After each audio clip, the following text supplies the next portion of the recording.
गंगा नदी के तट पर बरगद का एक बहुत बड़ा पेड़ था। बहुत से चिड़िया उस पेड़ पर रहते थे।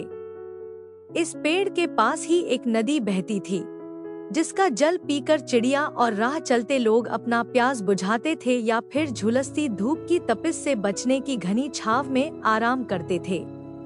एक दिन अचानक ही वहां बंदरों का एक झुंड आ गया। इससे पहले कि वह बंदर वहां से जाते एकाएक बारिश होने लगा। बारिश से बचने के लिए उस पेड़ पर रहने वाले सारे चिड़िया अपने अपने घोंसले में जाकर छुप गई। बंदर भी बारिश के कारण उसी पेड़ पर दुबक कर बैठ गए। इस तरह की बारिश में कहीं जाना तो संभव नहीं था। देखते देखते बंदर ठंड के कारण बुरी तरह ठिठुरने लगे।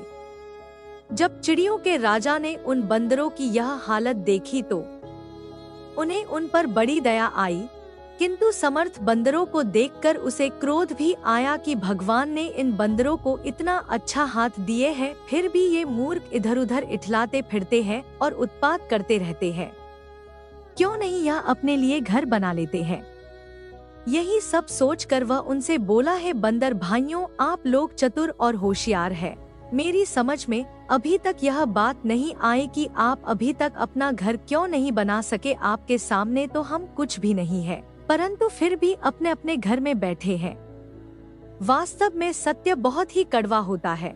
यही हाल उन बंदरों का था। उन लोगों को सच्ची बात बुरी लगी। असल में पक्षीराज की बात सही ही था। बंदरों की जात बहुत चालाक मानी जाती है। यदि ऐसे लोग भी अपने लिए कोई घर न बनाएं तो कितना दुख होता है। परंतु बंदर थे कि वे इस सत्य को सहन नहीं कर सके। पक्षीराज की इस बात पर बंदरों को क्रोध आ गया। उनके सरदार ने सोचा, इन पक्षी को इस बात पर बड़ा घमंड है कि वे अपने घोंसलों में ही रहते हैं, इसलिए इन्होंने हमारा मजाक उड़ाया है।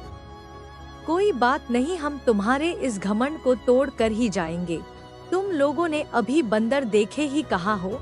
उसके बाद बंदर सब पक्षियों का घोंसला उजाड़ कर फेंकने लगे। तब वहाँ सब हाहाकार मच गया और पक्षियों का सब बना बनाया घर टूट गया।